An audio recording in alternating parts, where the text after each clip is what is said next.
upon wounded Germans, so it is showing basically the aftermath of a trench battle. If one side successfully completes a rush through no man's land and takes over a trench or succeeds in completing a trench raid, they clean up the mess afterward, basically. And sometimes it's not so pretty. So we have another picture of the Salvation Army making donuts under bombardment of German guns in the front line of France. And by bombardment of guns, they mean artillery fire from across the battlefield. Which we will also get into later. Like, here's the picture of them making donuts for troops in the trenches while being shot at by German soldiers to show you how dangerous being in trenches and being stuck in that sort of area is very dangerous. So, in one more picture, we're showing you the Germans charged with fixed bayonets across no man's land in an attempt to take American trenches. Now, this, again, like previously discussed, shows the daringness that it takes to run across no man's land where you could easily be shot down at any point or get stuck or cradled in by barbed wire. Here's another picture. This is the last one for trenches, showing the Americans at the front line in France and what exactly the trenches would look like. So, the only way to really end a trench fight was for one side to successfully rush the other and kill everyone in the trench. Or sometimes at night, some soldiers would sneak across the night, volunteer only, so they did not force anybody to do this, and with a small melee or sidearm, go and clear trenches. Also known as trench raids. This was very dangerous, and that's why it was only volunteers only. Now, as we said before, between two trenches, it creates an area called no man's land. So, no man's land is unoccupied, and it becomes an area of no man's land because trenches were in the ground. So when people would come up from the trenches, they would become easy targets for the other trenches to just shoot right across. Hint the fear of sharpshooters from World War I. And no man's land became very dangerous because it literally cleared land. Like, there could have been a forest there, but the forest is gone now due to artillery and gas, which we will get into later, and barbed wire. And when it comes to sharpshooters in World War I, they were well respected and well feared on both sides. Due to they were at times considered cowardly because they weren't in the same circumstances as other men. They could choose to take another man's life without risking their own. Now, barbed wire originally was used for penning cattle. Wonderful invention until you give it to man. It was adapted for use on the battlefield, primarily in no man's land, for cattling the enemy troops and defending trenches. It was laid out in front of trenches to keep out invaders and help prevent trench raids and charges. It was also placed in strategic positions to corral the enemy soldiers into firing lanes so that machine gun fire could easily rip down the charging masses. We don't actually have a picture of no man's land, but we found a picture of what it would look like. So, like we said, that used to be a forest, and it was cleared completely out due to artillery and everything else just destroying it. And referring back to the barbed wire, in this image here, we have American troops pushing through barbed wire that was cut ahead of them. So, Hand grenades to go to German trenches. So it was kind of like a trench raid where you'd be sneaky, but it was still very dangerous because you could cut yourself on barbed wire, and without the right medical equipment, tetanus. you would die. So, leading from barbed wire, we go on to tanks. So, now this can get really cool because this shows the advancements. a tank. Well, in this picture here, we have British tank graveyard, basically. It's where they were operating on many tanks, swapping out guns and repairing damaged tanks for the front lines in order to help push across no man's land. And now a tank would use traction to move forward on its tracks. So it's not a wheeled vehicle. And what would happen is, a lot of times, is they would get stuck in mud, which was the biggest downside for the tank. It was very dangerous, leaving them vulnerable in what it would take to get them unstuck, which was usually some sort of wood or something underneath the tracks while pushing forward. But that requires the crew to get out of the tank, leaving them vulnerable to attack. Here's another picture of what is called a Whippet tank in action with troops digging in France. As you can see, they're in the field, they're digging, and there's the tank behind, ready for anything. And then we have another picture of English tanks and American infantry in France. And you could see how soldiers on the field and tanks went very hand in hand in warfare. And in this picture here, we have a couple of British tanks pushing across France through the woodland. And this is another way that No Man's Land was created, by the destruction that these monstrous vehicles would bring, by pushing through all of the shrubbery and the brush and crushing it all down into the ground. Just really destructive vehicles. To go along with tanks, we have submarines, which we don't have a picture of.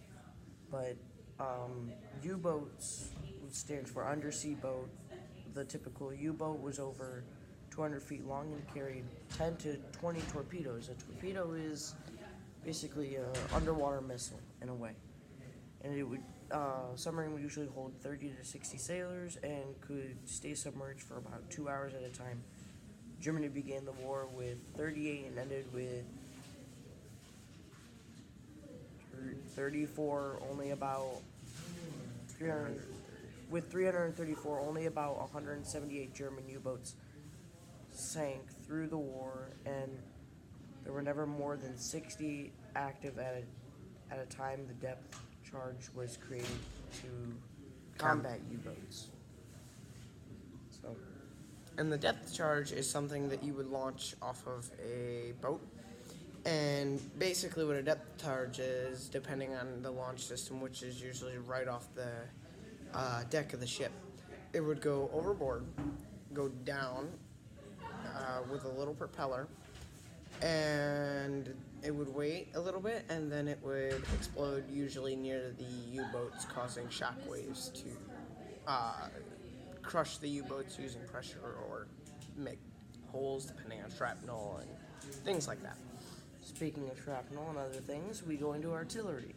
So the size of a shell is based on the weight in pounds, up to 311,316 shells were used to launch HE, shrapnel, and gas from a fortified position across the field, typically had 6-man crews.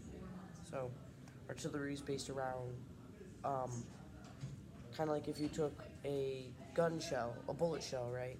But you increased the size and you made it way more deadly by putting in shrapnel, which is like pieces of metal and things that can cut you. You put in gas, which we will get into in a moment. HE rounds, which stands for high explosives. Mm-hmm. And in this picture here, we have an American German trench line using artillery during the night and flare rounds to light up the area for American troops.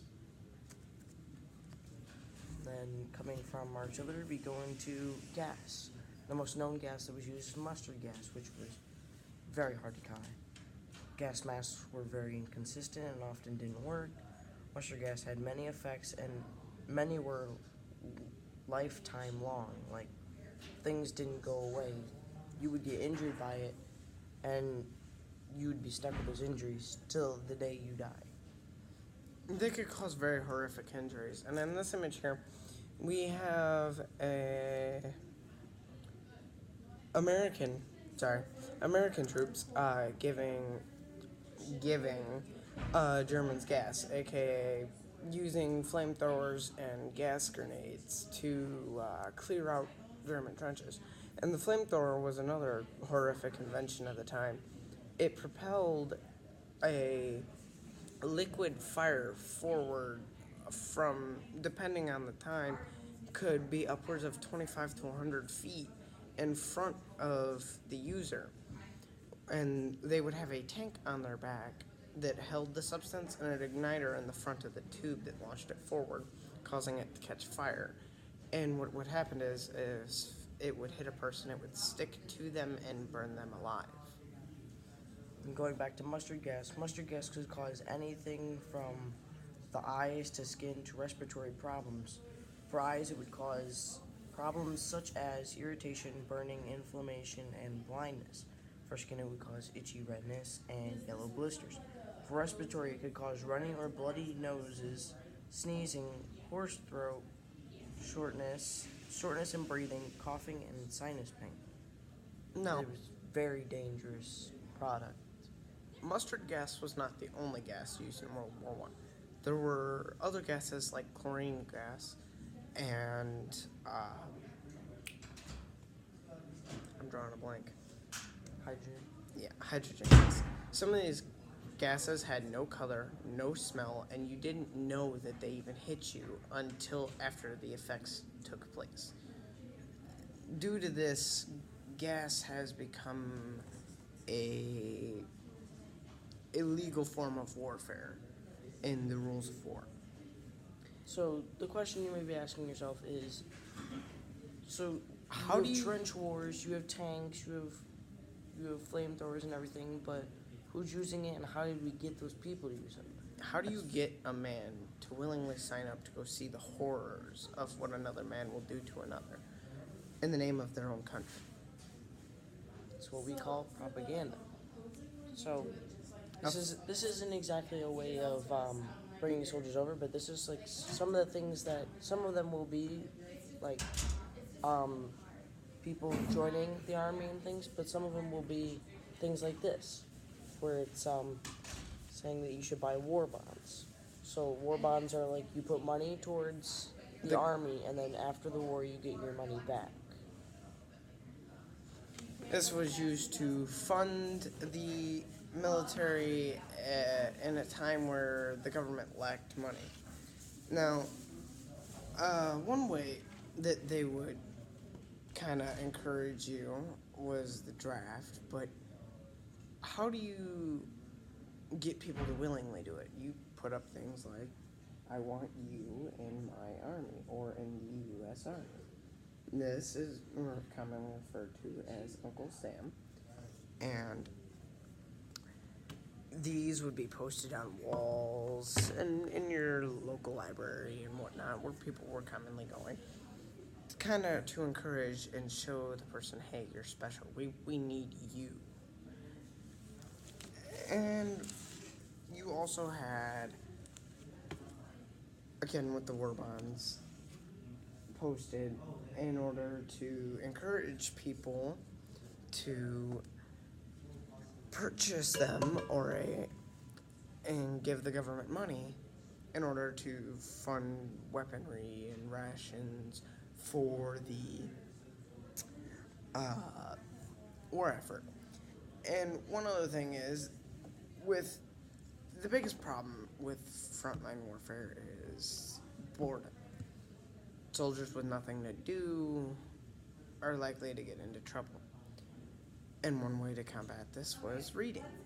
So you would get things, propaganda posters like this, asking for donated books at your local library, so that the soldiers on the front lines would have something to do, like reading, or in one of the pictures we showed, it showed members of the Salvation Army making donuts for the soldiers.